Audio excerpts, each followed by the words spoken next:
Today on the Blockchain Report, Bitcoin sitting around 83K, and judging by today's headlines, it might need a drink, as Trump's leaked 28-point peace plan for Russia and Ukraine that basically tells Kiev, good news, the war's over. Bad news, you're going to want to read the fine print sitting down.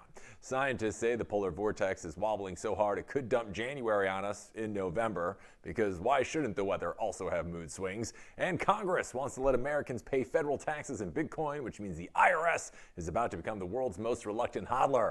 All that and more right now in today's show. Let's go.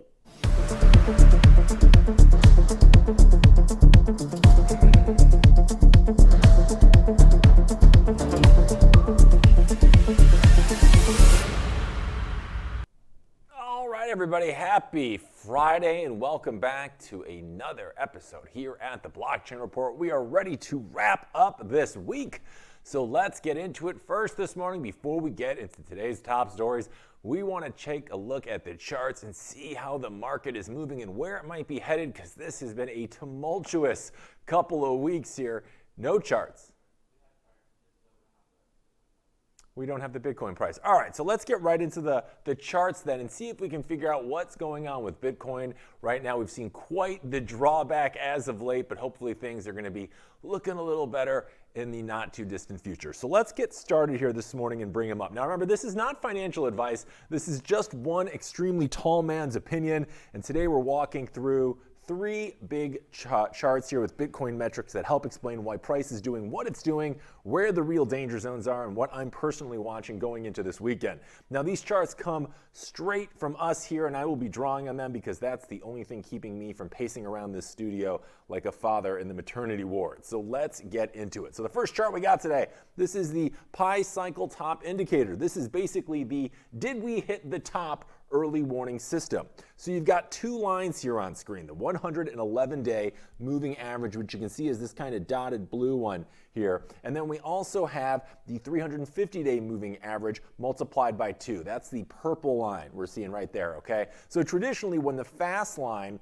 crosses above the slow line, that's been the sign of a cycle top, okay? And historically, it's freakishly accurate. It nailed the 2013 top, the 2017 top, and the 2021 tops, okay? So I think we can see those right here, and right here, okay? It even called the top so well, it could have demanded consulting fees. It's been that on point. But this cycle, well, they didn't really come close, okay? Let's see right here. So yeah, nope, we did not see a top on this cycle. Where is it? I don't know, should have been around here. So either the metric is finally breaking after 4 perfect calls, or we're in a broader uptrend and the cycle isn't actually topped yet. Remember, if this bull run extends into 2026, like we've heard from a lot of people, it's very possible we are still in the infancy of where this is getting going here, all right? So that's the optimistic interpretation. Either way, the story is simple. Bitcoin hasn't given us the classic laser, sirens, blaring top signal that we've seen in the past. So this recent pullback, according to the Pi cycle chart, this is not a cycle-ending event. We are still in the throes of things right here. So let's move to our second chart, okay? This is the true market mean, okay? We're bringing it up here. We got it? Clear. I got to clear it. Okay. Well, you guys can change it, and then I'll remember to clear it. All right. So true market mean and AV/IV ratio indicator, okay? So let's take a look at this one. This blue line we're seeing across the screen, this is the true market mean, all right? So this guy right here, true market, well, we'll do, there we go. So it's basically Bitcoin's long-term fair value anchor. The price Bitcoin gravitates back toward over the years like it's spiritually drawn to it or something. And historically, during bull markets, price tends to stay above this blue line here. But right now, we are drifting toward it. Right here, you can see the line currently sits at $81,900, okay? So right around here. There, right? So we must defend that price. That's what we're looking for the bulls to defend right now. And price only dipped below this line once during the last cycle, okay? That's in June of 2021, all right? So I think it was like right over here. And even then, it didn't stay there very long. So the key idea for this one is if we get a quick wick below the blue line there, that's fine. Living under it like a basement troll, not fine. So we can take a dip and we can maybe see us jump out of it, but if we get too far down here, that could spell some trouble. The bulls do not want to see Bitcoin camp out below this line for multiple days. If that happens, it means the bull trend is weakening in a very meaningful way. But right now, we're approaching it, not losing it. So this is the biggest level on the chart for me going into this weekend. So we got one more chart to show here. I'm going to clear this one. All right, and this is the funding rates chart. All right, Bitcoin perpetual futures funding rates. This one is the how stupid is leverage acting today chart. So funding rates tell you how much degens are paying each other to keep over-leveraged future positions open. Now, when funding is super positive, it means too many people are betting up. But when it goes negative, everyone is betting down. Now, here's the kind of hilarious part. Even as Bitcoin dropped hard, funding rates stayed elevated, meaning people are still trying to long the bottom with zero fear right now. Okay, so now we can see these yellow trending down arrows, right? We've seen those here. And then we can also see the areas where the funding reset happens, all right? So I think that's right in these spots here. All right, those red circles show the last 2 times we bottomed, and in both cases, funding fully reset. So you can see we came up from both of those bottoms here. But right now, funding has not reset. In fact, we're not even close. This means 2 things. Bulls are still feeling overconfident, and we probably haven't flushed out enough leverage yet to form a true bottom. So yeah, Bitcoin can bounce, but from a historical standpoint, even more pain is totally on the table unless these funding rates chill out. This is why we're seeing price chop down right now. Longs keep trying to knife catch with leverage, and the market keeps liquidating them like clockwork. So we've seen the charts, but Hank, what do they all mean together? What is the big picture here? Well, pretty much is weakness is still very much in control of the markets, all right? Bears are steering the ship short term, and the most important single level in all of this that we're seeing right now is that $81,900 mark. That is the true market mean. And if we hold that level, great. If we decisively lose it, though, that's the first real trend break warning we've had this cycle. But remember, the pi cycle top hasn't triggered yet. The long-term bull structure is still intact, and until funding resets, the short term remains a danger zone. So smart traders are staying patient here. Degens will continue to ignore this message entirely, of course, and that's why we love them. They keep the charts entertaining. All right, we're taking a quick break, but when we're back, we're going to get going to today's bull run. So we'll be back with more of that and on the Blockchain Report in just a bit.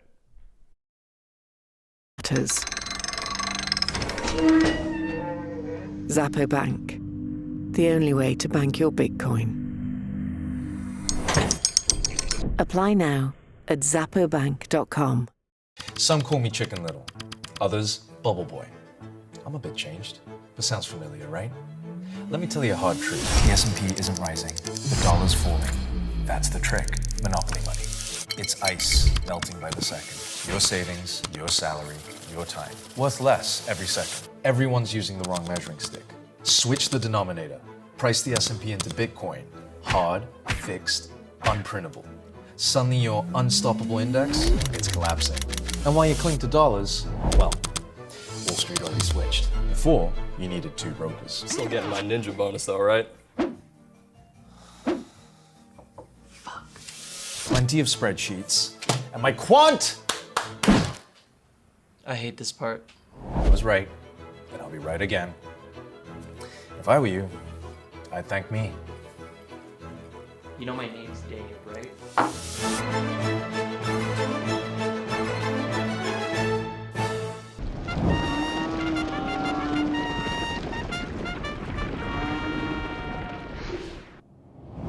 All right, welcome back. It's time for this morning's bull run where we're going over the top stories of the day. We got a lot of good stuff to cover, so let's get into it. As first, President Trump's Ukraine-Russia peace plan is leaked, and let's just say it's less mutual compromise and more Ukraine. You're going to want to sit down for this one. Now, the plan forces Ukraine to give up additional territory, cap its military at 600,000 troops, agree it will never join NATO, and formally acknowledge Crimea, Luhansk, and Donetsk as Russian, all while promising things like economic cooperation, G8 reintegration, and a hypothetical world where Ukraine and Russia become business partners in AI and Arctic mining. Totally normal stuff for two countries currently at war with one another. Now, Zelensky said he's open to talks, but also made it clear Ukraine still has its red lines: sovereignty, self-defense, and not turning their constitution into a no NATO allowed sign. Now, the plan also offers the U.S.-Ukraine security guarantee that Kiev has asked for, though the details are vague enough that lawyers are probably already sharpening their pencils. If Russia were to invade again, sanctions snap back instantly, and there's a decisive, coordinated military response, which sounds strong but doesn't say who coordinates what or how decisive actually is. There's a massive economic section too. $100 billion in frozen Russian assets goes toward rebuilding the Ukraine. The U.S. gets 50% of the profits, and Russia gets to rejoin the global economy. Now, Europe forks over another $100 billion, and everyone partners on energy, infrastructure, mining, and AI like this is a tech conference and not the ending of a war. Now, the plan even calls for Ukraine to hold elections within 100 days, educational programs to fight prejudice, a humanitarian committee, and demilitarize zones, yikes, in Donetsk. So free grain transport and amnesty that basically says nobody gets punished for anything. Finally, the entire deal is enforced by a new peace council chaired by President Donald J. Trump. Objectively, this is one of the most sweeping U.S. brokered peace proposals in modern history. Supporters say it ends the war on terms that prevent further Ukrainian losses. But critics say it rewards aggression and could reshape Europe in ways we'll be analyzing for decades. Either way, if this 28-point plan goes anywhere, the geopolitical map is about to get a significant software update. And Japan's new Prime Minister, Sanae Takahashi, is already in her first major international showdown. Now, Takahashi recently became the first Japanese leader in decades to openly suggest that a Taiwan Strait crisis could involve the deployment of Japanese troops. China demanded that she retract those remarks. Takahashi said, well, essentially, no, and that was that. Foreign ministry officials have been demanding a correction, and state media has been blasting Japan nonstop, and economic retaliation has already kicked off, and so have tourism warnings, seafood import freezes, even a halt on new Japanese movie approvals, which is a weirdly specific punishment, but okay. And so far, the one thing China hasn't threatened is rare earth exports, which is basically the diplomatic version of saying, we're mad, but we're not that mad. Meanwhile, Japan is trying to cool things down. Takahashi met with Xi Jinping at APEC and says she committed to building a constructive and stable relationship, which is kind of the diplomatic equivalent of texting LOL, no worries, after someone sideswipes your parked car. But China isn't letting it go, warning of serious countermeasures if Tokyo refuses to walk back the Taiwan comments. And Beijing has made it clear that military coordination near Taiwan, especially Japan deploying troops, is a bright, flashing red line. And the COP30 Climate Summit in Brazil, a conference literally designed to address global warming, has now removed all mention of fossil fuels from its draft agreement. That's right, the world's biggest climate problem deleted like an embarrassing tweet. And negotiations are apparently hoping that no one notices. The earlier draft included 3 potential pathways for phasing down fossil fuel use. But after strong objections from Saudi Arabia and several oil-producing nations, that entire section just vanished. Completely gone. Poof! Like carbon emissions in the PowerPoint slides they show at these summits, Brazil's President Lula da Silva, along with countries like the UK, is pushing for stronger, faster commitments to reduce fossil fuel dependence. The new draft does the opposite, and a coalition of nations is now openly rejecting it. They said they cannot support an outcome that fails to include a plan for a just, orderly, and equitable transition away from fossil fuels, which is diplomatic language for you can't be serious about this. Now, observers say this move is likely a negotiation tactic, the old remove the important thing so everyone else panics and comes to the table to maneuver. Now, but even as a tactic, it's not exactly great optics, right? Especially at a conference held on the edge of the Amazon where deforestation is literally visible from the venue. Speaking of that, the new draft also weakens deforestation's language, which is bold. Hosting COP in the Amazon and then downplaying deforestation is kind of like hosting a fire safety seminar while juggling lit torches. Add that to 2 evacuations, one from protesters declaring our forests are not for sale, and one from an actual fire that burned a hole through the summit ceiling. And the COP30 is starting to feel less like a climate conference and more like a metaphor the universe is writing in real time.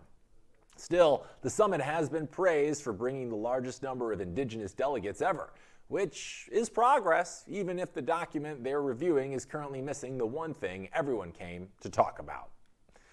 And scientists are warning that one of the earliest major polar vortex disruptions ever recorded is forming right now above the North Pole. And if you don't follow atmospheric science, here's the simple version.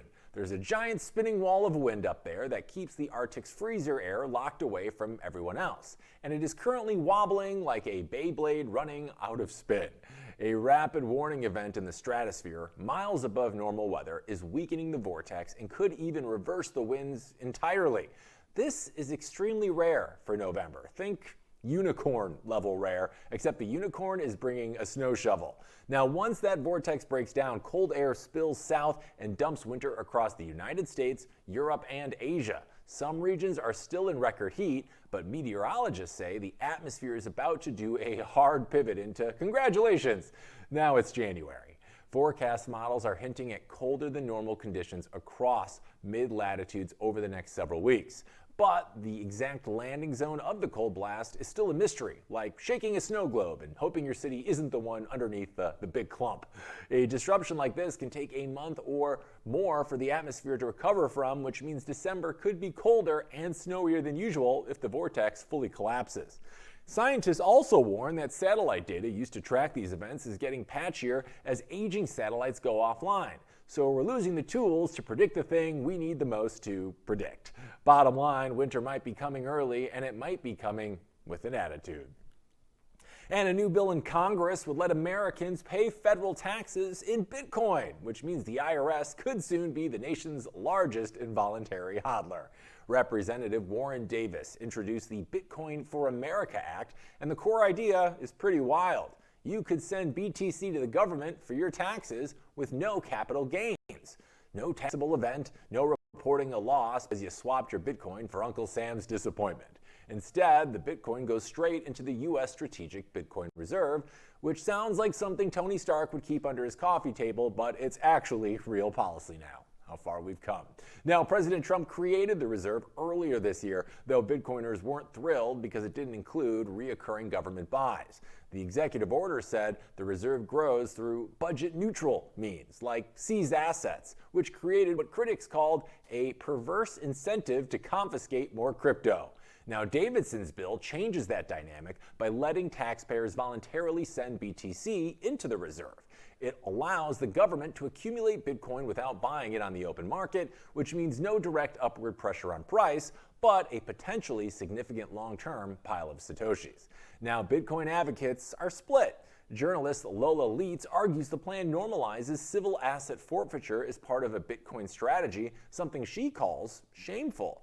Bitwise CIO Matt Hogan says the opposite, calling it a net positive because it makes a government ban far less likely and nudges other countries toward Bitcoin reserves of their own. Objectively, this bill is a milestone moment. It treats Bitcoin not as a speculative asset, but as a strategic commodity, something worthy of national storage, not national suspicion. Now, if it passes, the IRS won't just be collecting taxes, it'll be dollar cost averaging America into the Bitcoin standard. And we're taking a quick break here at the Blockchain Report, but when we're back, we got more of today's top stories. We're going to check out what's trending on the interwebs. A lot in store for you here on the Blockchain Report when we return right after this break.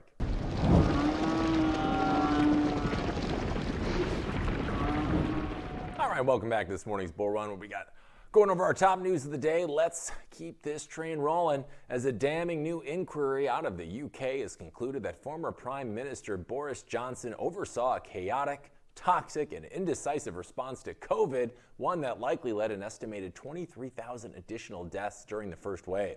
Now, the report says that Johnson brushed off early warnings in early of 2020, believing COVID would amount to nothing, and was distracted by Brexit negotiations, which is a little like ignoring a house fire because you're reorganizing your sock drawer. Former Judge Heather Hallett, who chaired the inquiry, said Downing Street's culture during the crisis was dominated by the loudest voices, with women's warnings regularly dismissed. She described the government as disorganized, slow to act, and trapped in constant infighting, a kind of pandemic-era group project gone wrong.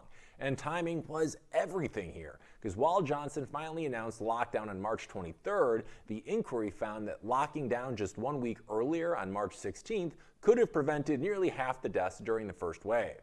But instead, the government waited and waited and waited. Now, the report also revisits the scandals that eventually toppled Johnson, the infamous Partygate gatherings inside Downing Street, where officials broke their own lockdown rules, Health Minister Matt Hancock's office affair caught on camera, and advisor Dominic Cummings using what the inquiry calls offensive, sexualized, and misogynistic language while acting as a destabilizing force inside the government. Now, Johnson eventually apologized during his 2023 testimony, admitting his team had been too complacent and had vastly underestimated the risks. He hasn't commented on this new report, however, and bereaved families, well, they were pretty blunt, saying it's devastating to think of the lives that could have been saved under a different prime minister. The inquiry issued 19 recommendations for future pandemic readiness, and this is only the second part of a multi-stage investigation. Its first report already concluded that the UK was shockingly unprepared for a major health crisis, or in short, Britain mishandled COVID, leadership fell apart, scandals piled up, and thousands of lives were lost because decisive action came just a little bit too late. And Washington had one of its classic everyone take a deep breath days after President Trump accused 6 Democratic lawmakers of engaging in seditious behavior punishable by death. The lawmakers, all veterans or former intelligence officials, posted a video reminding military members they can refuse illegal orders. Now, that message is legally accurate, civics class level kind of stuff, but it set off Trump like someone unplugged his teleprompter mid-sentence, which I can attest is the worst. Now, he jumped on Truth Social and wrote that the 6 should be arrested, tried, and that their actions constituted sedition. Now, he even reposted a comment saying George Washington would hang them, which is a bold move considering Washington is famously unavailable for follow-up questions. Democratic leaders condemned the statements immediately. They called them dangerous. They called them unacceptable. They called the Capitol Police. Basically, they reacted how people react when someone pulls the fire alarm during finals week. The lawmakers in the video also released a joint statement saying their oath doesn't expire and they won't be intimidated. They argued they were restating established law and protecting service members from unlawful commands, not plotting a coup in a 90-second YouTube clip. Chuck Schumer, well, he weighed in too, saying the president's remarks accounted to an outright threat and that both parties should denounce them. Republican Speaker Mike Johnson defended Trump's framing, saying the lawmakers' video was wildly inappropriate and that encouraging troops to disobey orders crosses a dangerous line. He added that Trump was defining the crime of sedition, which is, I guess, one way to put it. The White House press secretary tried to calm things down, saying the president does not want to execute Democratic lawmakers and that the real issue is maintaining the chain of command. Objectively, the entire episode highlights how fragile political rhetoric is right now. It also shows how quickly one single video, one post, and one word, sedition, can send Washington into DEFCON 12. And speaking of Trump, well, he's meeting with New York City Mayor-elect Zohran Mamdani on Friday, today, and the power imbalance is so lopsided it might as well be a tug-of-war between a toddler and a tow truck. See, Trump holds every lever here, gang. He's threatened to cut federal aid, send the National Guard into the city, turbocharge ICE operations, and his congressional allies even floated revoking Mamdani's citizenship. This is less a meeting and more a reminder that the federal government has the money, the muscle, and the megaphone. Now, Mamdani, a 34-year-old Democratic socialist whose upset primary win shocked New York politics, now finds himself sitting across from the most powerful man on earth, a man who has openly mocked him, called him a communist, and posted his middle name in quotation marks like he was introducing a Bond villain. Now, the stakes for New York are enormous, really. Construction priorities like the Gateway Tunnel, the 2nd Avenue subway, and Penn Station's overhaul all depend on federal support. And nervous Democrats, plus very nervous business leaders, want to know whether Mamdani can build an actual working relationship with Trump, or whether this becomes Chicago, Portland, and Los Angeles all over again. Meanwhile, Trump's allies are whispering ideas like federalizing the city's finances if Mamdani makes moves that they don't like. ICE leadership is promising ramped up enforcement, and there's even talk that Trump might invite Benjamin Netanyahu to New York, daring Mamdani to follow through on his threat to arrest him, a political trap so blatant it might as well come with Acme branding. Now, for Mamdani, it's a near impossible balancing act. Appease Trump, and he risks alienating the very progressive base that elected him. Confront Trump, and he risks triggering federal punishment that could slam the city's economy. Both men share New York roots, Trump from the gilded real estate world, Mamdani from the city's newer South Asian political coalition, but they represent two completely different visions of what New York should be and who it should serve. And now, they're forced into the same room with the future of the nation's biggest city on the table. Objectively, this isn't just a meeting. It's Mamdani's first test of national-level power politics and Trump's latest chance to prove he still controls the fate of his hometown. And Verizon is laying off more than 13,000 employees, and they're doing it with the same upbeat branding energy that Apple uses when removing headphone jacks. News CEO Dan Schulman, formerly of PayPal, emailed staff Thursday explaining that Verizon needs to delight customers, which is always corporate code for we're about to slash payroll like a Black Friday doorbuster. Verizon has been losing subscribers, losing market share, and losing the benefit of the doubt. AT&T and T-Mobile have been growing, while Verizon's latest quarter included a net loss of 7,000 postpaid phone customers. Wall Street expected a gain of 19,000, so naturally leadership said, let's fire 10% of the company. The cuts will knock labor expenses down about 20% for non-union employees, and more reductions are coming from outsourced workers too. U.S. employees get the bad news immediately. International workers get to enjoy a few weeks of suspense. Schulman also announced a $20 million reskilling and career transition fund, which is nice, but when you divide that across 13,000 people, it basically covers a decent lunch and a Coursera subscription. Now, Verizon is still the largest U.S. telecom provider by subscriber count, but competition is brutal. And with Schulman talking about an AI-driven future, quantum computing, and humanoid robotics, the message is pretty clear. Why pay humans when the robots are coming anyway? Now, objectively, the layoffs reflect a broader shift across corporate America. We're talking cut costs, automate everything, and hope the stock price goes up faster than customer complaints.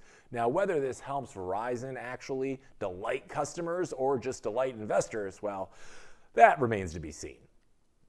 And JP Morgan analysts say the latest crypto pullback, especially Bitcoin dipping under their estimated support level near 94K, is being driven mainly by retail investors selling spot Bitcoin and Ether ETFs. Not crypto native traders, not hedge funds. Retail, the same crowd that buys forward leveraged Tesla ETFs before lunch, is now hitting the sell button on BTC and Ethereum ETF products. About $4 billion has already been pulled this month, which has blown past February's record outflows. Now, this would be alarming, except retail is simultaneously shoving money into equity ETFs at near record pace. Roughly $96 billion has gone into equity ETFs in November. That's on track for $160 billion if the current pace were to hold. So retail isn't panic selling risk, they're panic selling crypto specifically. And JP Morgan says this pattern isn't new. It only happens in 3 months this year. We're talking February, March, and now November, making it more of a mood swing than a trend. Now, crypto and equities remain highly correlated, especially with small cap tech, so this isn't some big macro shift. The analysts also point out that the most speculative part of the market, call option gamblers, have cooled off recently. So some of this ETF selling might just be retail moving chips around, not necessarily them running for the exits. For Bitcoin specifically, dips below estimated support levels often shake out less convicted holders. So meanwhile, long-term crypto native positions in futures and spot markets appear stable. But the bottom line here is the selling pressure is real, but it's not signaling a broader meltdown. Retail is still buying risk assets. They're simply giving crypto the cold shoulder this month. And for the first time in American history, car companies will actually be required to test vehicle safety using crash test dummies that represent women. Yes, 2025, and we finally unlocked basic fairness in physics. Transportation Secretary and former real-world Boston cast member Sean Duffy unveiled the new model, the Thor 05F, a state-of-art female crash test dummy with over 150 sensors and actual anatomical design based on real female bodies, not the current shrunken male dummy wearing a wig model known as the Hybrid 3. Now this matters because women are 73% more likely to be seriously injured in head-on crashes than men, and 17% more likely to be killed sitting in the same seat during the same accident. Now, cars simply weren't designed for them. Every seatbelt, airbag, and safety rating in this country has been engineered around the average male body. And that's not speculation, that's decades of data, including the story of Maria Weston-Kuhn, whose life-changing injuries from a crash helped expose the gap. She called today's announcement an encouraging sign, but also warned that new dummies won't do any good sitting in a storage closet. Now, the new Thor 05F won't show up in federal crash tests until 2027 or 2028, but the government releasing the specs now means that automakers can start designing that won't treat half the population like crash test collateral. Now, Duffy took a victory lap, blaming years of delays under previous administrations, while manufacturers quietly absorbed the reality that Europe has been using advanced female dummies for years now. Lawmakers on both sides, from Senator Tammy Duckworth to Senator Deb Fischer, praised the move, calling it long overdue. Duckworth summed it up best by saying, "There's simply no good reason why women are more likely to be injured or die in car crashes." Now, after 4 decades of excuses, the federal government finally agrees. All right, we're taking a quick break, but when we're back, we got more stories, include Socially Awkward, where in Australia, it looks like they might be banning social media for kids. All that and more coming up on the Blockchain Report as soon as we're back. Are you interested in effortlessly growing your Bitcoin portfolio? I sure am, and the Bitcoin credit card by Gemini earns you Bitcoin back on every purchase. You can use it like any credit card. Buy lunch, gas, or your weekly groceries, and you'll earn up to 4% back instantly in Bitcoin or one of over 50 other cryptos straight to your account. All that with no annual fee, and right now, you can grab a $200 Bitcoin welcome bonus. It's the easiest way to start building your Bitcoin stack. Just go to Gemini.com to learn more.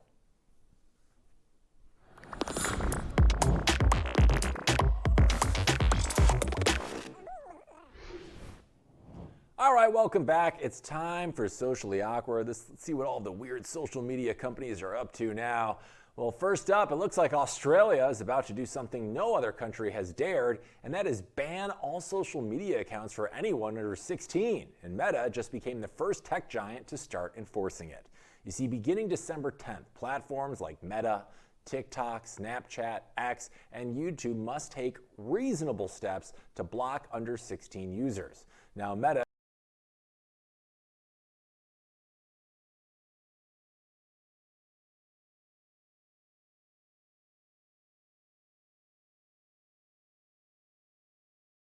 suspected underage users will begin losing access entirely.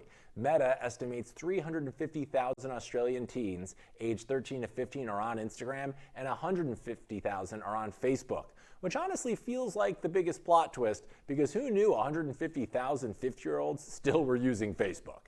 Teens who are 16 or older but got flagged can verify their age through Yoti age verification using government IDs or a video selfie. Now, experts warn the system has a 5% failure rate, meaning a decent number of innocent teens may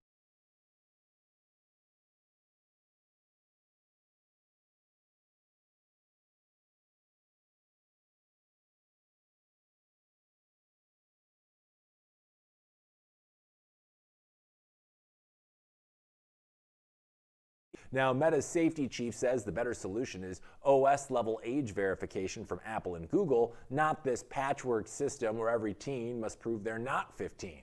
Parents groups mostly support the ban, saying kids need to rejoin the real world. Other child advocacy organizations say this is the wrong fix, arguing the government should force platforms to design safer environments, not push teens offline entirely. In short, Australia is running the world's first major experiment in banning under 16 social media use, and Meta is now the hall monitor telling kids to pack up their accounts before the bell rings. And Elon Musk's AI chatbot Grok spent the day handing out compliments to its creator like a middle schooler trying to win teacher's pet, declaring that Elon is in better physical shape than, wait for it, LeBron James. Yeah, LeBron James. You know him, the man who has spent 22 seasons looking like he was carved out of CGI by Marvel Studios. Apparently, he's been outclassed by a guy whose primary cardio is tweeting at 3 a.m.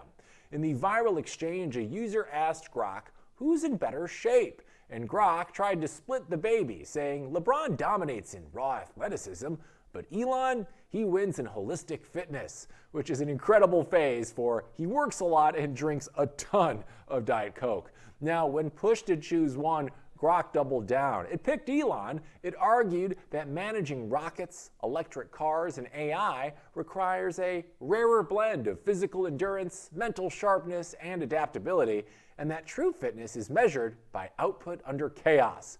Translation, without saying translation, Grok thinks launching a starship is harder than dunking a basketball. And if you think that's where the delusion stops, oh no.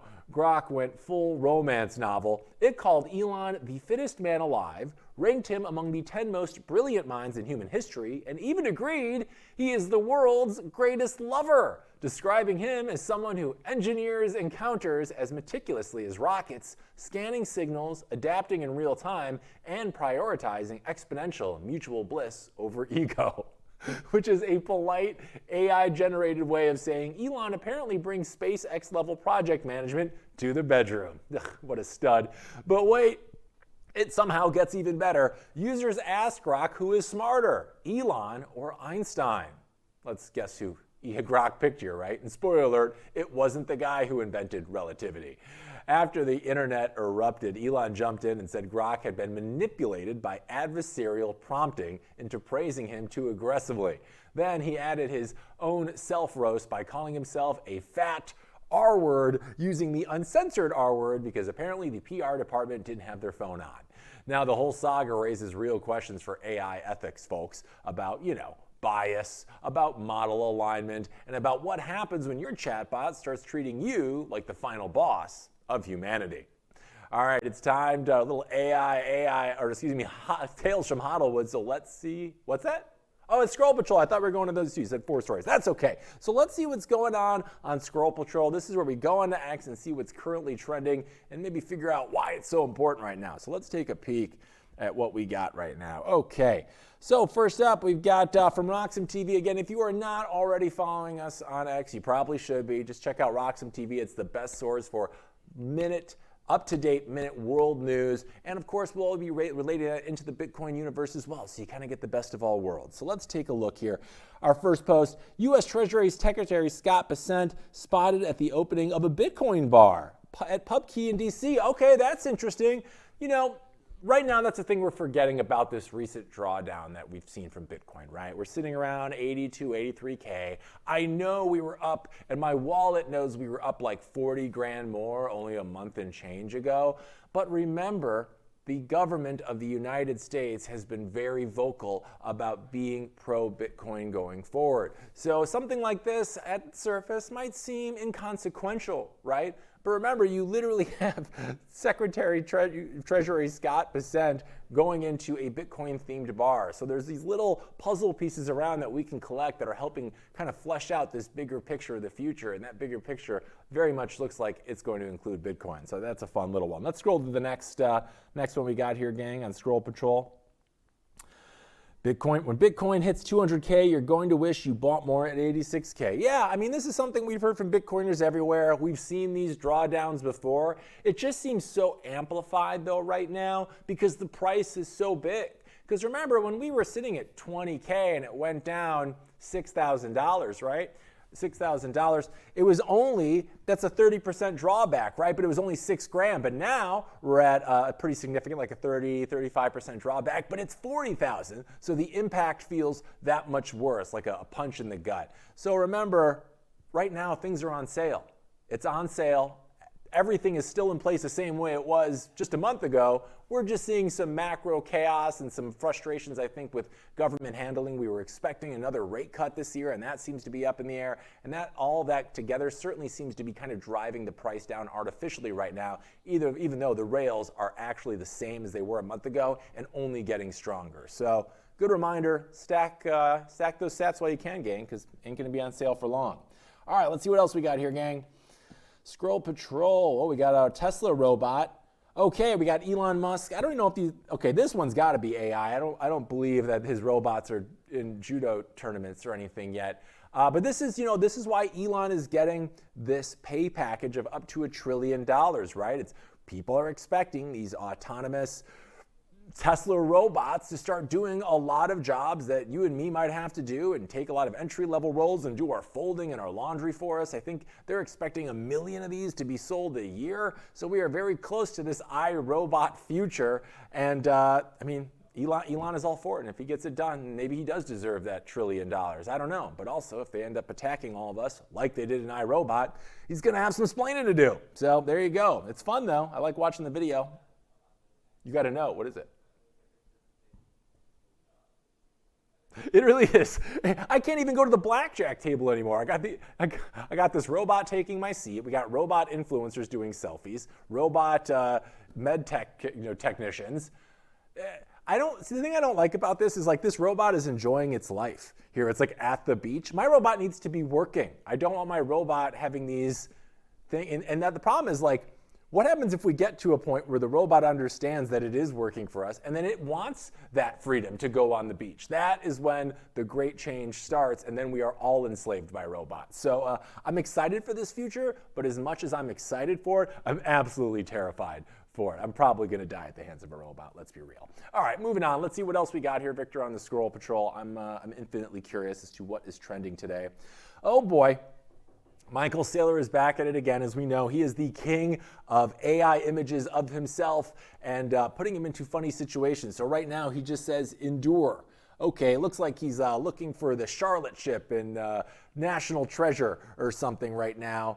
And remember, he's under an intense amount of pressure right now is what we're seeing. He may not tell you currently, but Strategy's books are all Bitcoin currently, and it looks like he's ready to go down with the ship if it were to come to that. But given he is kind of the prime Bitcoin evangelist of the world, I think he's probably feeling the same level of conviction that he did a month ago, and just excited to pick up a little bit more Bitcoin on the cheap. So Michael Saylor doing his thing, letting us know that we should endure. The plan is the same. Everybody just needs to relax. Just relax. All right, what else we got here, gang, on Scroll Patrol? Gemini, the new king of AI, facts or not? Well, this has been a big debate for a while now. Who's got the biggest AI platform? Remember, earlier this year, the markets absolutely cratered after DeepSeek came out. They were able, allegedly, to build it for only, I think it was something like $6 million, which was so much less expensive than what it's costed OpenAI to do theirs. So right now, we're really at this arms race for AI compute. And there's a lot of players in this place. Of course, we got Elon's Grok that we talked about earlier, which also is going to be integrated with these robots that apparently all think he's in better shape than LeBron. That is concerning. We got Gemini, we've got Claude, GPT, Perplexity, DeepSeek, Copilot. Everybody's racing for the same thing right now, and that is complete AI dominance, and there's no in between. So it's an interesting time right now, and I do worry that everybody is trying to build these as fast as possible because whoever does it faster and better first is probably going to be the winner. But when you're trying to build things really, really quickly, that's where you can miss things, and that's where errors occur, and that is where I'm afraid that we might get enslaved by our robot overlords or something. You don't program a line of text right, next thing you know, it's walking you, right? So interesting, but again, also terrifying. I'm still a ChatGPT guy, not a paid sponsor, but I like ChatGPT. All right, what else we got here, gang? on the scroll patrol this morning. Is that it? That's it. Okay, that's it for scroll patrol. Let's get back to camera one here.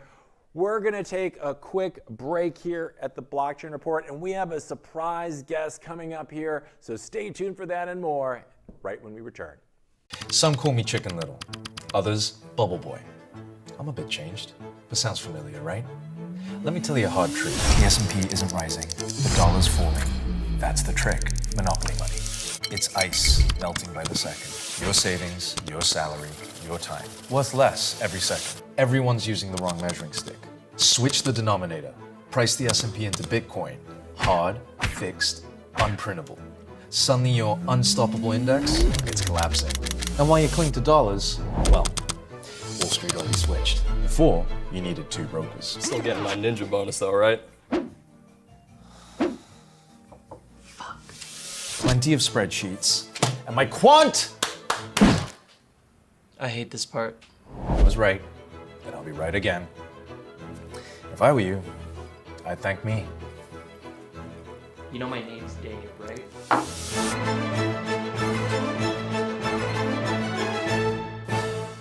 Oh, it's beautiful, Hank.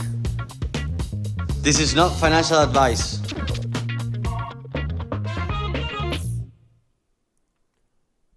All right, welcome back to the Blockchain Report. We're here with our special guest of the day, our crypto wunderkind and chart shark himself, Luca Pagano. How you been, Luca? It's been a minute, buddy. Hey, Hank, how's it going? It's amazing to be here again. It's been a while, so we gotta start looking at the charts, closer right now. We gotta pay attention to it. Yeah, no, we really need your help today, Luca, because while I remain optimistic about the future, I've been spending a lot of time at the edges of tall buildings lately since this recent downturn. So I need you to help talk me off it here. So what is going on right now? Yeah. It's been only a couple weeks. We've drawn down from the 120s all the way down to the low 80s. What's going on here? Are people just kind of weak hands getting flushed out of the market? Is it something else? What are you seeing? Yeah, I think that's what we're all, questioning. For me, Hank, it's in these places, where extreme fear is coming in to the statistics, in terms of data, in terms of sentiment around there, it's very special and important for us to look at the bigger picture, in terms of getting out of the minute candles and going into more of a sort of weekly window. At least it's useful for me, and we gotta stay, calm and cold blood for us to see where the opportunity stands by, because in extreme markets, either to the upside or to the downside, I think that's where opportunity arises, so we gotta stay focused and see what the market can give us, and if you want, we can explore it here together on this Friday.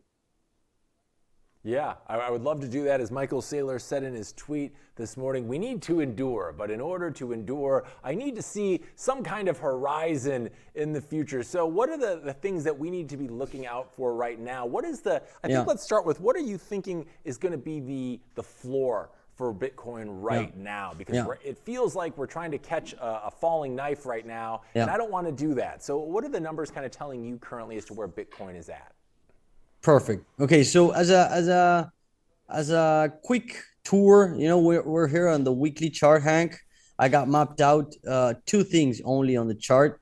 We got our Fibonacci all the way from the start of this cycle, I'd say, of this trend, to the very top here at October 6th, where the high occurred around 126-ish. All right. So this is the whole trend.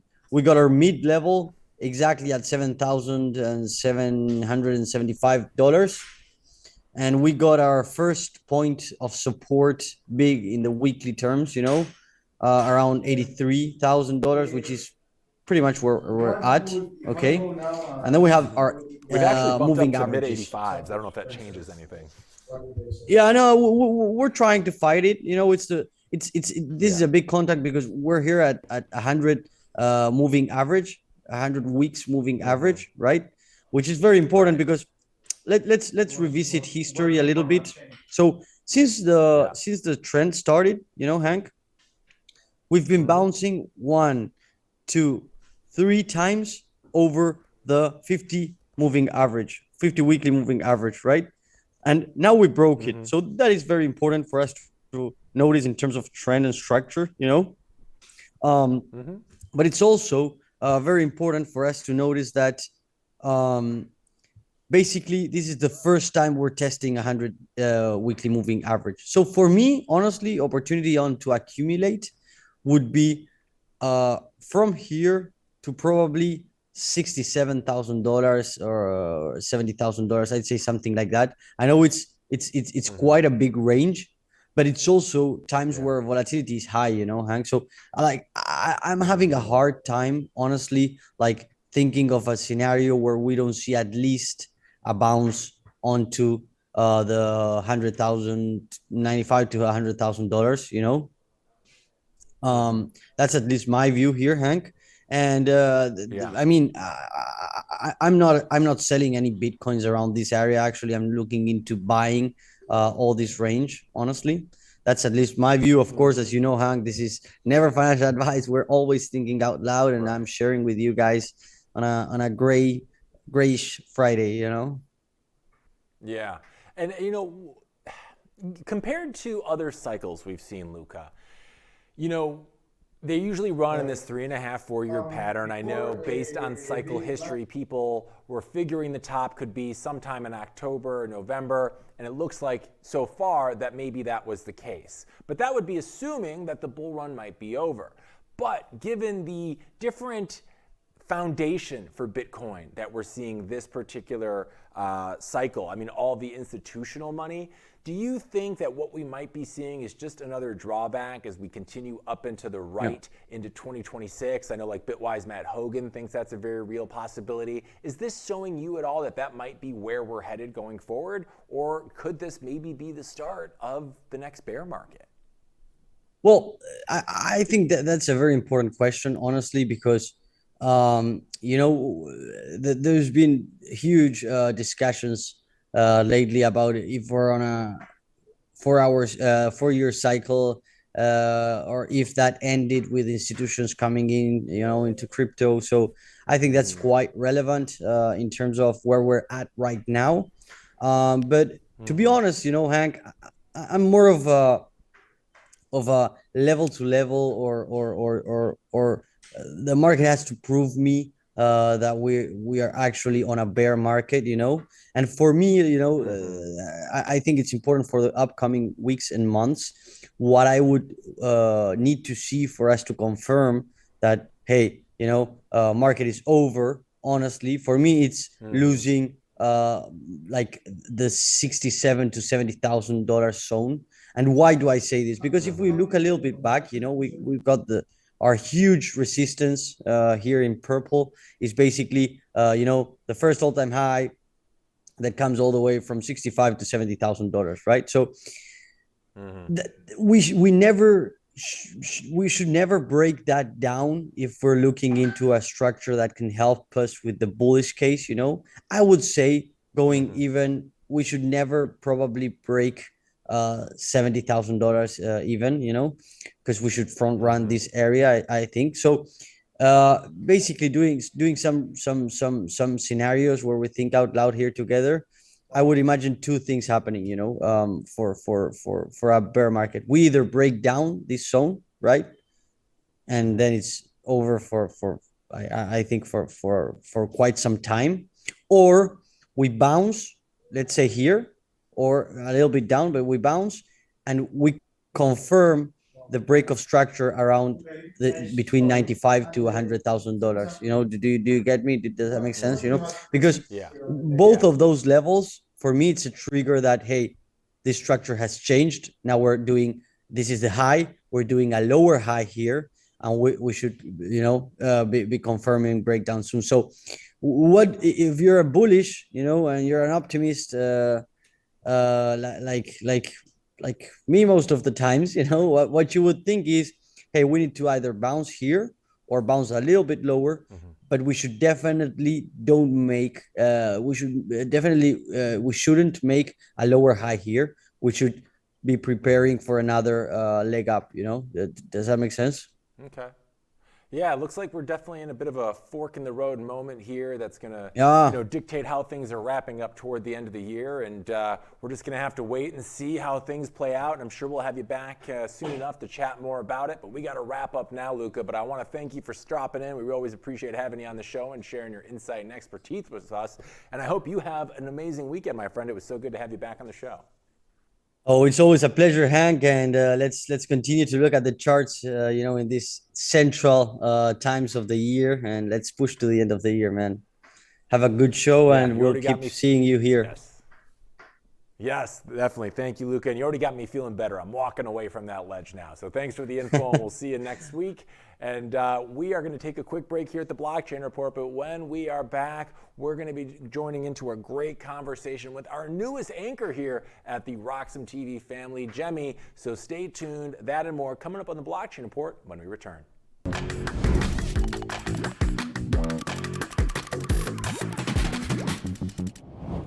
All right, welcome back. Now, for today's deep dive, we're joined by one of the brightest voices in crypto media. She's the creator behind Gem Crypto, a rising leader in Hong Kong's Bitcoin scene, and the new anchor of Roxom TV Hong Kong. So let's give a big Blockchain Report welcome to the multi-talented content creator, presenter, and powerhouse, Gemini Wong, everybody. Gemini, welcome to the show. We're super excited to have you, and so is our studio audience. How are you this morning? Thanks for joining us. Yeah, I'm doing great. Well, I love the sound effect, and that was a big intro. Like, finally, I can get to talk to you face to face. I mean, virtually, Hank, because like I watched so many of your shows. Like, you are killing this. Since I am the face of Roxom TV of Hong Kong, I feel like because of you, I've got big shoes to fill. Oh, that's very kind of you to say. Well, it certainly takes a village over here. There's a lot going behind the scenes that help prop me up. So, and I'm sure they're going to do the same for you. Not that you need it. You're doing great. I've seen your work, and you've had like a really interesting journey so far, Gemini. Not your typical journey into the crypto scene. I mean, you studied accounting and finance at university. You worked in immigration consulting, and now you're in crypto media. What first got you into this world, and how did Bitcoin first land on your radar? That's a really good question, because like back in like 2020, when I was still in immigration, I want to wait out because a lot of people were moving out of Hong Kong, but there was some regulations. It's like a funny time period for Hong Kong because we got like a special passport as Hong Kong citizens. And then technically, it's much easier to immigrate to places like the UK and Canada after getting the passport. So I feel like, okay, probably the demand for immigration consultant would be less. So I just want to get out of the industry. And then funny thing is that I was actually sending out my CVs randomly to random companies that I sent a dozen out, like more than dozen, like dozens out of my CVs to companies that I don't know, and just hitting the one-click button. And then I sent to a crypto channel, but like back in the days, I didn't know crypto. I know nothing about Bitcoin. I mean, I've heard of Bitcoin, but I didn't know what that was. So I got a call from the crypto channel, and then I went on to interview. Actually, I applied for marketing strategist. And then like during the interview, I learned that it's a crypto company. And then I was like, in my mind, I was thinking, okay, what the hell is crypto? But like, I would just like play along. I'll figure it out during the meeting, during the interview.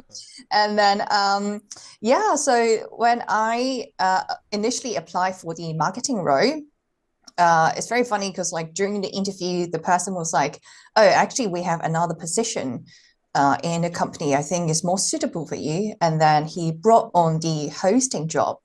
So I was like, my initial mind was that, oh, is that a scam? Like, is he trying to get money get money from me?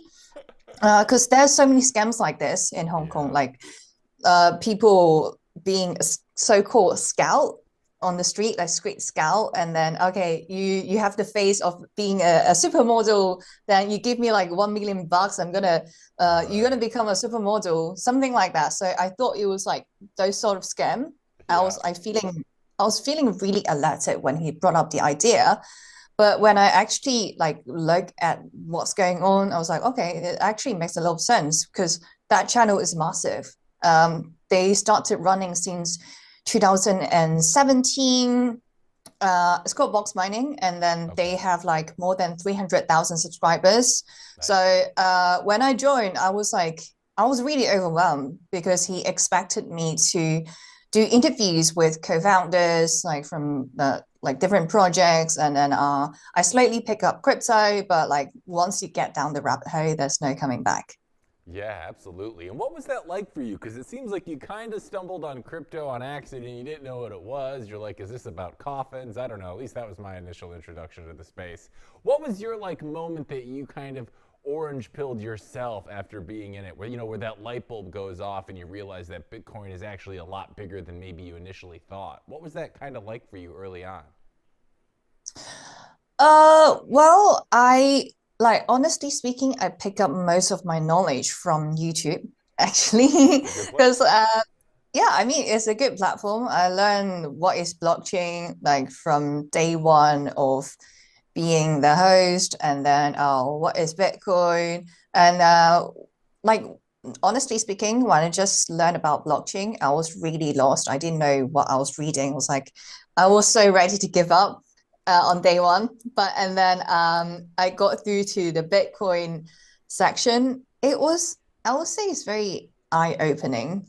I didn't know there are like, okay, I of course, because I study accounting and finance, I know the US printed a lot of money, and so as basically every single government around the world do that. But I didn't really dive into the topic and realize how big the issue would be, and how everything basically we're living on a scam, and fiat dollars are like a melting ice cube.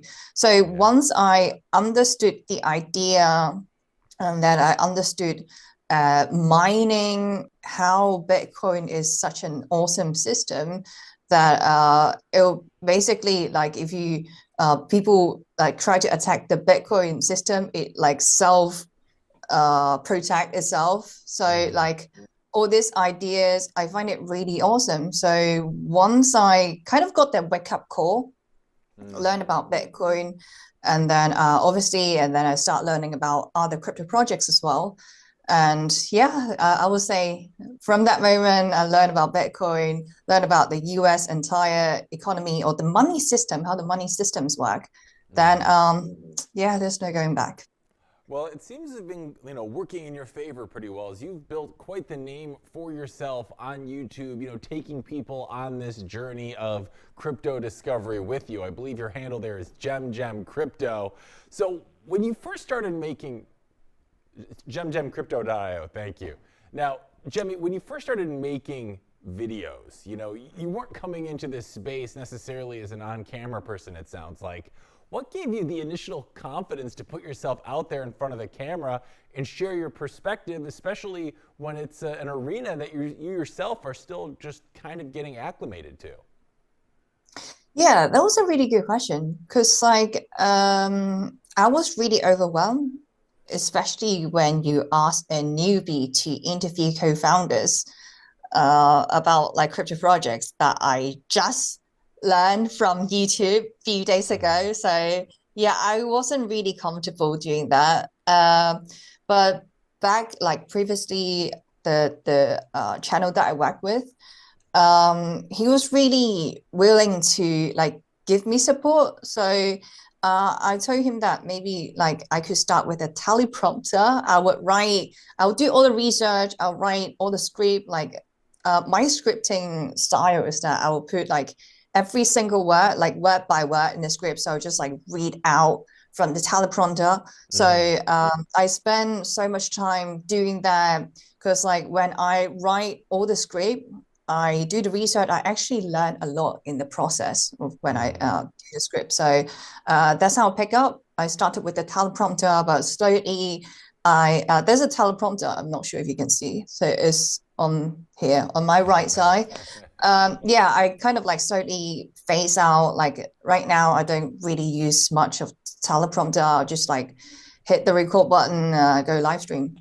Amazing. And you're taking all of this knowledge and this experience now into your new role, which I want to talk about, as you're stepping in as the anchor for Roxom TV Hong Kong in our studio that's launching there right now.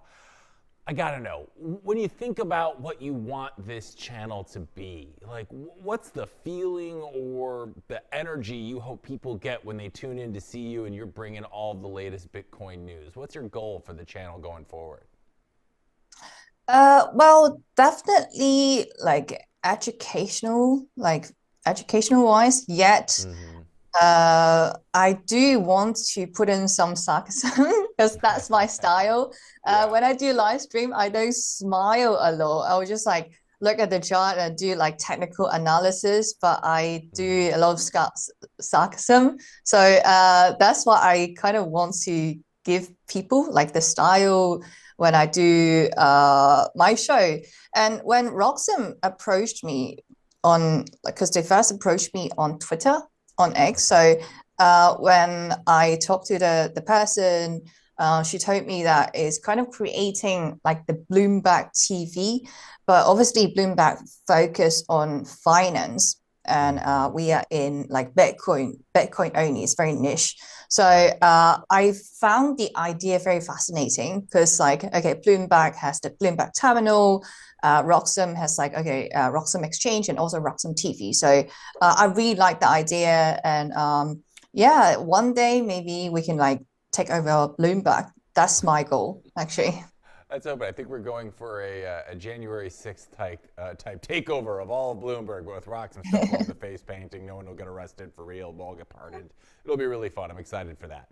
But as you know, so you are the third and final station for now in Roxom plan of taking over the world. We have here in San Francisco, we have Ione and Anton over in our London office, and now we have you in Hong Kong. Seeing as we already have the San Fran and the London offices established or studios established, how do you see the Hong Kong channel kind of standing out or owning it, like adding its own flavor to the mix of things? What is that going to be for you? You said education. I know you also have a background, I believe it's in like singing, songwriting, and yoga. Are you going to influence, put that in there somehow? What can we expect from your Hong Kong show? Yeah, I mean, I have a lot of hobbies, but I kind of want to like, I do separate the crypto stuff from my hobbies. But like speaking of like the Hong Kong studio, there are many regulations coming out from Hong Kong, like my home city. And I have to say, maybe call me biased, but I'm really proud of what Hong Kong has been doing. We only like recent 1 or 2 years, like pull a 180 on crypto stance. So back in 2021, I would say we're still quite against crypto. And if you go on to like the general public and tell people, oh, you're in crypto, people would think that you're trying to scam money out of my pocket. So, but like, I think like after 2024, Hong Kong government pulled a 180. Right now, we have like a license exchange. So there are like a dozen of license exchanges in Hong Kong. We have the Stablecoin Act, which is like even more comprehensive than the Genius Act in the US. And I think one of the reasons is that we trying to compete to be the real crypto hub in Asia, not the fake one like Singapore does. Maybe I'm biased. I don't know. Yeah, because like Singapore kind of took the title from us being the crypto hub of Asia, but a lot of crypto projects got scammed. So the talents moved from Hong Kong to Singapore until they find out the regulations was extremely strict. And then a lot of talents kind of like moved back to Hong Kong because like Hong Kong is very lenient Like one thing that it amazed Singaporean when they come to Hong Kong is that we have a bunch of OTC on street. So Oh, like you can actually walk in with a pile of cash to exchange and buy USDT or Bitcoin, no issue. While you don't see such thing in Singapore. So it's funny story. Like when I was like showing around all the like places in Hong Kong to Singaporean, and they were like, "Wait, I kind of want to experiment and walk into the OTC if that actually works." I was like, "Yeah, yeah, yeah, go for it." And then they have so much fun. very cool. And you know, I wonder from your seat at the table, like right, like crypto media in and of itself can feel heavy and technical, right? And I wonder, in an arena like Hong Kong, how do you plan to make both? How do you plan to make the stories, you know, both educational? We got to be providing value to people, but also, you know, entertaining for your audience in some respect, because like Roxom isn't Bloomberg, and crypto kind of by its very nature seems to have this entertainment element built in. You know, there's memes and all this goofy stuff that doesn't exist in traditional finance. So what do you, I know you have that yoga background, just hear me out. What about some kind of crypto morning show where we do yoga and bring our blood pressure down at the same time? I know with the charts and everything, our blood pressure starts going, our hearts are palpitating. Like, what's your plan? I want to know, like, how are you going to infuse Gemmy into this show? I'm super excited to learn about that. Well, yeah, doing yoga, I think that will be interesting twist to the show. I can think about that. But like one thing I've been doing for like, because I've been in crypto for 4.5 years, Mm-hmm. I wrote like different quite a few songs. So I combined like crypto with sometimes Cantonese songs, Oh. Canton pop, we call it. So Cantonese pop. And then sometimes I do like English songs. So yeah, I talked to the Roxom team last week when they went to Hong Kong, Mm-hmm. and I brought up the hobby that I have because I like writing songs. Yeah. I kind of like before that I wanted to pursue as my professional, but I end up being crypto, which is even better. But Mm-hmm. if combining music and crypto is gonna be like god level, like gonna bring so much happiness to my heart. So I brought up the idea to Roxom team. Maybe I could write like, I don't know, like a Bitcoin song for the Roxom TV show. That's gonna be cool. Yeah, I love that. I almost think of like, I don't know if you're familiar with SNL here in the States. They do like funny songs about all sorts of things. I'm like, it'd be very cool to make educational songs about Bitcoin, about, you know, if you've got that gift. I certainly don't, but I'm glad we got somebody with talent on this network. It's certainly not me. And I mean, and that kind of speaks to the fact that, I mean, you've been building, you know, communities online through your previous company and YouTube and social media. How does it feel stepping into part of a bigger, like a big team now? I know you've done it before in your first endeavor, but you've been doing it by yourself with your YouTube channel as well. Are you excited about like Roxom and the whole team kind of supercharging, you know, what you've already been doing just to, you know, maybe even more of a global audience? I'm super excited, I have to say, because like the launch party happened 2 weeks ago in Hong Kong. First of all, amazing venue. It's like one of the nicest place in Hong Kong. And then I got to experience how it worked with an actually established team. Because Right. like, okay, I work with like very prominent channel in the crypto space. Like they have like hundreds and thousands of subscribers Hmm. throughout different social media platforms. But like um I would say like most often than not, just feel like it's more like a one-man band. So I was managing Hmm. everything. I did research, I did scripting, I did SEO, I did thumbnail, basically like everything. Hmm. So when I actually come to Roxom, I feel like I never had such support like I have ever experienced in my entire life.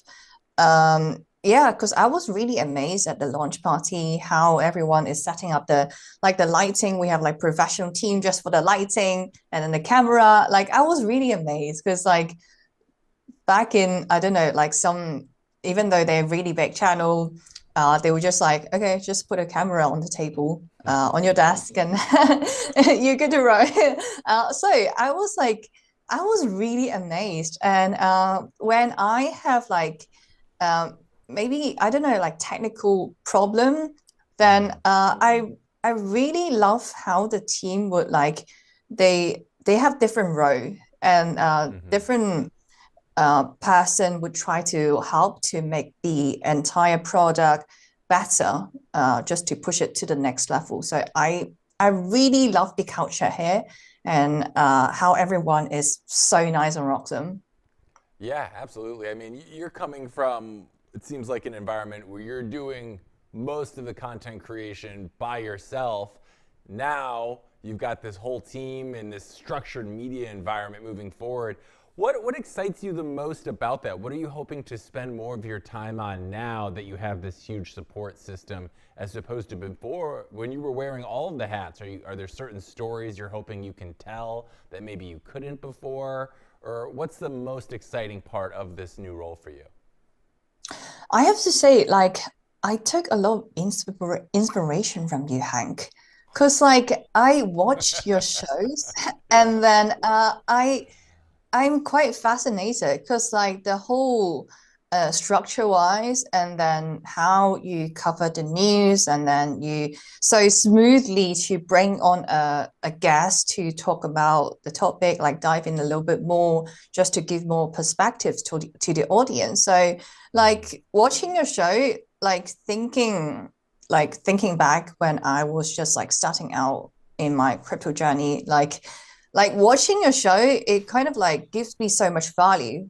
If Oh, I wow. wish like I watched your show before, so I didn't have to make so many mistakes, or spend so much time on certain stuff, like certain YouTube videos that are just a completely waste of time. So yeah, like I would say, like I I because I've been in crypto for few years. So I have my format of doing a live stream. I usually like I do technical analysis, and then macro news, and then maybe some like crypto news. But Yeah. watching a show, I kind of like, yeah, it gave me so much inspiration. I feel like there's so much I could do that I never really thought about that. And your show is like, I kind of want to be the next you in Hong Kong, in other words. Oh, we don't need another me. Anything but another me. I think I can hear people echoing that from all over the world.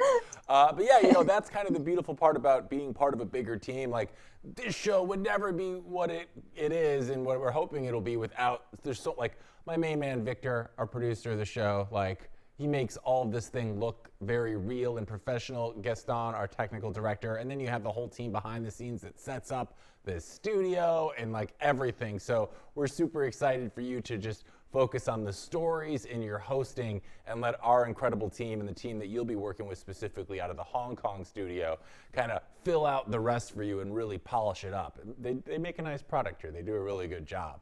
And now that you have this new exciting platform that you'll be working with and working on, who are you first excited? Who would be your dream guest to bring on your show? If we could map out the first one, and you can't say Michael Saylor, everybody says Michael Saylor. So who is your first guest on your new show at Roxom? Who would you choose if it could be anybody? I'll put in a good word. Lynn Alden. Lynn Alden. Okay, that's a good one. Why Lynn Alden specifically? Because I think I watch her episodes almost every single day on YouTube, and I love her perspectives. I'm planning on even getting the book. I haven't, which I think that part I suck. I should really get her book. But because like I watch her show almost every single day on YouTube, I learned so much about macro. Like I would say, like most of my macro knowledge I learned from her, especially in the beginning. Yeah, I would say Lynn Alden for sure. Very cool. And yeah, Lynn, I mean, Lynn's obviously a big name in the space and in Hong Kong and what is supposed to be the crypto hub of Asia. I feel like you have an interesting challenge, right? Because the audiences there seem to be unique in a mix of very advanced traders, and then you have a lot of complete beginners. How are you planning to kind of strike that balance in your coverage to kind of give something for people that have already been there, but then also making it accessible enough for people that are still dipping their toes into the orange waters where they feel comfortable of going to you for, programming as well? What's your plan for that? I think maybe we could like switch to like separate into different shows, like one for more beginner, another one for a little bit more advanced, like doing the chart analysis or on-chain analysis or whatnot. Yeah. But like for beginner, especially in Hong Kong, because like Hong Kong people, they love money. In other words, they love money to the point that there's a phrase. So I'm not sure if you know, like during Chinese New Year, we always say 恭喜发财 or 恭喜发财 in Mandarin. So that actually means like hope you get rich. But like Okay. everyone is saying like so casually during Chinese New Year, like everyone just like say to okay, hope you get rich. Yeah, so it's like deeply like inherited in our culture, I would say. So from my personal experience, bringing on like new joiners to the crypto space, like I always like lead with the return. So I was like, okay, look at this chart.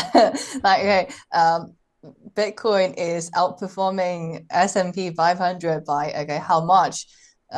Something like that. And usually like it's more like a pickup line. And then once they heard that pickup line, they'll get really intrigued. And then they will, yeah, then they will be like very intrigued to learn more, and then they even would send me some of your videos so they could dive deeper into topics. I love that. That's so good. Hope you get rich. What a nice place. Everyone's just wishing you to get rich all the time. It actually reminds me of the South. The first time I ever went to the South, the southern states of the United States, I was on like a walk through the woods, and I was just saying hello to somebody. I was like, hey, how's it going? And they were like, hey, hope you win the lottery. And I was like, what? People are so nice here. And apparently everyone's doing that in Hong Kong already, which is great. I need to move there. Sounds much better. And, as you're approaching this new endeavor, starting a new channel is a huge challenge. We've dealt with it now for about 9 months. It's fun, but like I said, challenging. So far, what's been the most surprising part of the launch process for you and the team as you get Hong Kong, up to speed for, broadcast? Like the biggest surprise from Roxom, you mean? Yeah, like what's been the surprise of this journey? You said you thought the party went really well. Like, or have there been elements that you weren't expecting as you're starting to put everything together for your own, day's worth of programming? Like that's maybe been different than what you've encountered before. I know you have got the team now backing you. That's been a big help. What about like the production side of things? Has any of that, as you've been getting started, been a surprise to you anyway? Maybe more complicated, less complicated than you anticipated? Yeah, the production, I would say, really did overwhelm me because, I went to the studio for the first time 2 weeks ago with the team, and it was like an empty office, like there's nothing there. Yeah. And then the team was showing me, the idea of setting up the whole studio. Oh, by the way, it's like a really big studio, and we mostly just sharing like between me and my producer. So yeah, we gotta get so much space, which I love. We got like a really nice view, ocean view, skyscrapers, mountain view. So absolutely amazing. So yeah, when I was talking, when I was inside that empty office, and then they were telling me all the idea, okay, we're gonna have like a curved TV. Because I was like, okay, curved TV. I don't think I've actually seen that in my entire life, but I was just like picturing what it looks like. And then another team member told me that I need to wear like an earphone, the one you have right now. Right. And Yeah. I was like, wait, what is that for? Like, why would she give me an earphone? Because I usually I do live stream, I do everything on my own. I was like, wait, so the producer need to tell me something? Like, Why do you need to tell me? Like I've got everything prepared.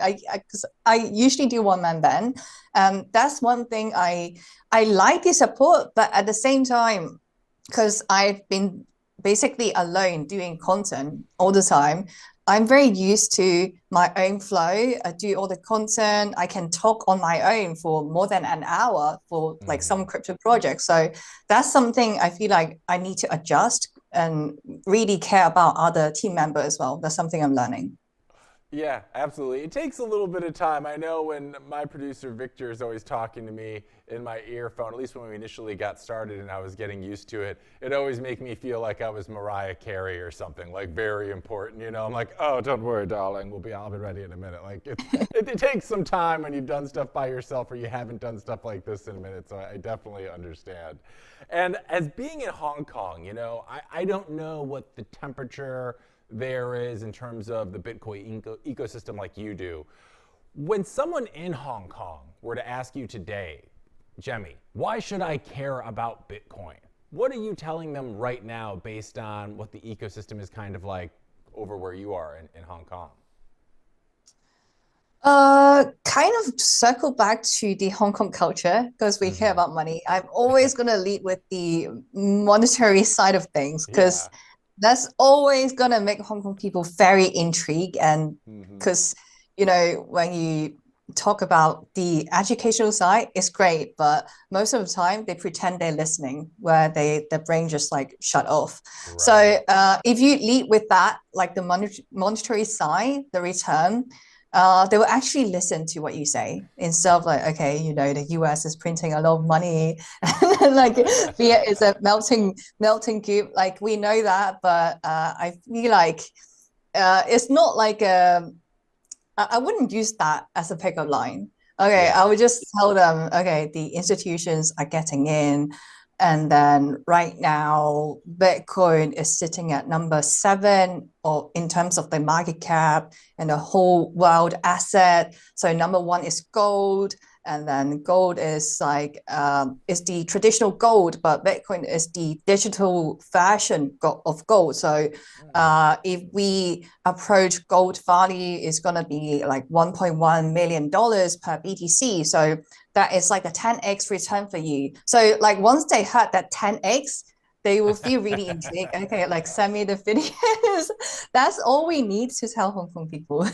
Oh, wow. So everyone's chasing that high alpha play in Hong Kong, it sounds like. If I ever go, it sounds like every conversation I just need to open up with, did you know people are making so much money on that whole Bitcoin thing? And then people will actually listen to me. That's good to know. And you know, what are the young people in Asia like right now in terms of being open to Bitcoin? Or do you find there's more acceptance or readiness to accept Bitcoin than people in the West? Or is it just kind of a different ecosystem there still than we have here in the United States? So younger people in Hong Kong definitely more open-minded. Uh, our like older demographics still skeptical when it comes to crypto, especially what happened in Hong Kong just 2 years ago. We have like a massive scam exchange, basically FTX, but a Hong Kong version. Like FTX was really scammy, but like the Hong Kong version is like even scammier. It took the FTX level even higher, like one tier higher. So yeah, like because of the Hong Kong exchange crash down, it kind of like flush out and people got even more skeptical, especially from older demographics. So I remember back in 2023, I got a text from my mom, and then because she knows that I've been in crypto for quite some time, but she read the news about the local exchange in Hong Kong crashed down and being the massive scam in the entire Hong Kong history. So my mom told me, was like, she used a really serious tone and sent me the audio on WhatsApp. She was like, maybe it's time that you should consider like leaving crypto for good, changing your career. but I took it as a buying signal. So I bought so much, like so much crypto, and because of my mom, I'm doing fine because of that. Good. Like, yeah, I Because I'm not usually listening to use. my mom, I'm doing great. Every parent loves to hear that. I know, right? I'm But sure she like, loves you, Mom. We're just joking. yeah, but because we do, I personally I use my family as a contrarian indicator, like how the public is feeling about certain asset, and Yeah. if there's like so much fear from the public, like general sentiment, it's probably a good time to buy. I think you're right. What is it? What is it? Buffett always says he's like when the something When like the when the blood blood in the streets, right? Like you should be buying, or yeah, it sounds like that. But apparently your parents are the canary in the coal mine. That's fun. Thanks, Mom. So Jemmy, you're starting this new endeavor at Roxom. You're excited. You got a whole team supporting you. These are exciting times indeed. So 5 years from now, what are you hoping becomes of this whole great experiment that is Roxom TV? Where do you think things are going to be, and where do you think Bitcoin is going to be 5 years from now? What does your vision for the next 5 years look like? Because I would say I'm more like a spontaneous type of person. If you ask me like 5 years, honestly, I have no idea if I'm being completely honest. I would think about next step, but like, yeah, maybe tomorrow. I haven't got much plan about tomorrow neither. Yeah, that is my MBTI. That's how I work. But in terms of Bitcoin, I do have more idea compared to my personal growth. Bitcoin, like I'm sure in 5 years, I would say Bitcoin gonna reach $1 million. Yeah, five So, years. I would say okay, give it 10 years. 10 years, $1 million. yeah. For year end 2025, I would say I'm kind of still vibing with the 4 year cycle. Like I think the 4 year cycle is still intact. I know people say this cycle is different, but we had it before. Okay, people say, oh, this cycle is different because we have DeFi, but okay, guess we know how that turns out, right? So yeah, I'm still eyeing Q4, like end of year of 2025. We're gonna break new all-time high. From the chart, it looks like it's gonna be 200K, but like I do want to be more conservative, so I'm eyeing 180K. As for 5 years, yeah, I do expect that Bitcoin will reach 1 million in 10 years, so that will be 2035. So 2030, then maybe give it like a half, so 500K. So a lot to look forward to when it comes to Bitcoin price, and more specifically, your show. So before we let you go this morning, Jemmy, really quick, give us a little insight. When are you guys launching? When can we expect the show to start? When will it be on? The world is waiting. We need answers. Tell us what we can expect here in the upcoming weeks and months from you and the team at Hong Kong. Yeah, so I'm gonna start a remote show from 5 p.m. Hong Kong time to 6 p.m. Hong Kong time. So that means 5 a.m. Eastern time. So if you guys want to see my face first thing in the morning, make sure you subscribe to Roxom.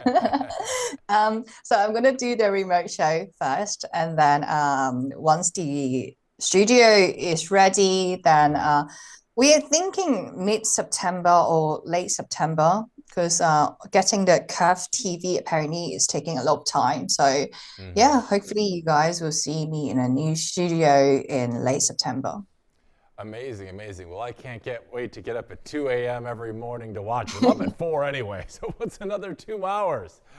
So that's incredible, Jemmy. We are so excited to have you as part of the Roxom family. And before we let you go, I'm sure there are plenty of people in our audience that are eagerly anticipating and awaiting your arrival to the Roxom airwaves. But if they can't wait until they actually see you on air, what's the best place for them to check out what you're up to and to get more info on you and your own, Bitcoin endeavors on the YouTubes and Twitters, wherever? Where can I send them? So my YouTube channel is called Jam Crypto, and then you can, if you want more updates from me, you can find me on Instagram, on Twitter. Although, like, because my Twitter recently got hacked, like literally just happened a few days ago. So, I'm sorry.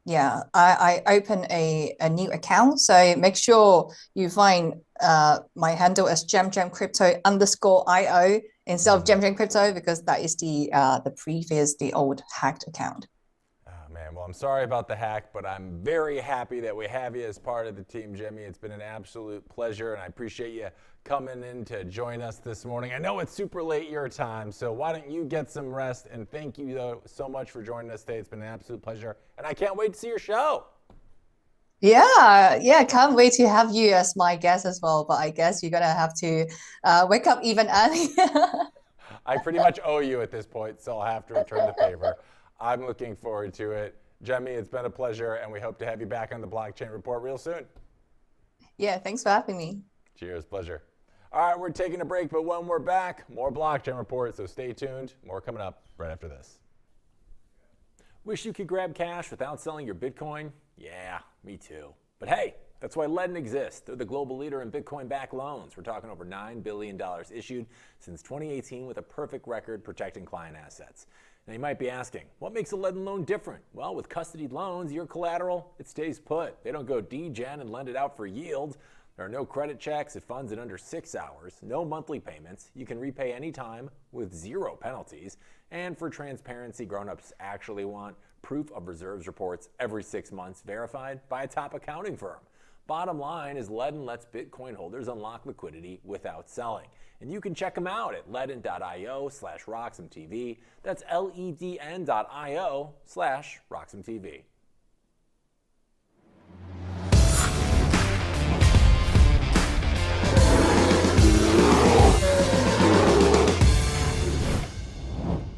All right, gang, it's time to wrap up another week at the Blockchain Report, a little bullish, bearish, or BS. This is where we recap today's top stories and see if they're trending good for, generally the future of the world. So let's see how it goes. First up, we got Trump's full 28-point peace plan leaked, and it's basically Ukraine being told to give up territory, shrink its military, and never join NATO. Ugh, I'm calling BS on this one. This thing reads less like a peace plan and more like a corporate merger where Ukraine didn't know they were being acquired.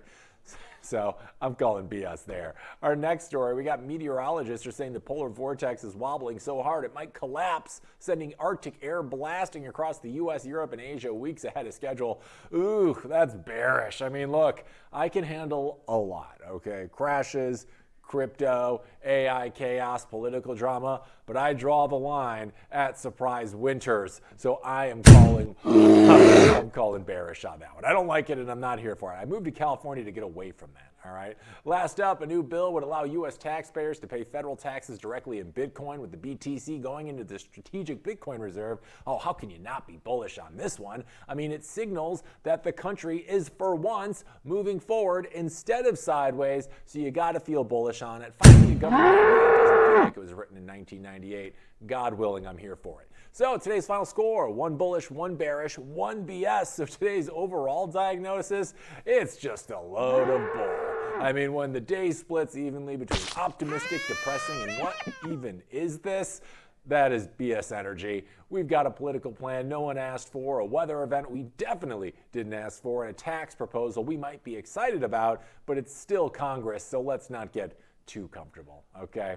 Well, gang, that is a wrap for today and this week's Blockchain Report. As always, thank you so much for tuning in. We certainly love having you. And if you haven't already, please make sure to like, follow, and subscribe to Roxom TV, the Blockchain Report, and me at Hank at Roxom TV on whatever platform of choice you do your doom scrolling on. And we'll be back Monday at our 10 o'clock time. Remember, Mondays, we're here 10 a.m. Pacific to 12 p.m., but then 8 a.m. the rest of the week. So we will see you next Monday at our 10 a.m. slot. And until then, as always, stay safe, stay informed, and always be hodling on. See you next week.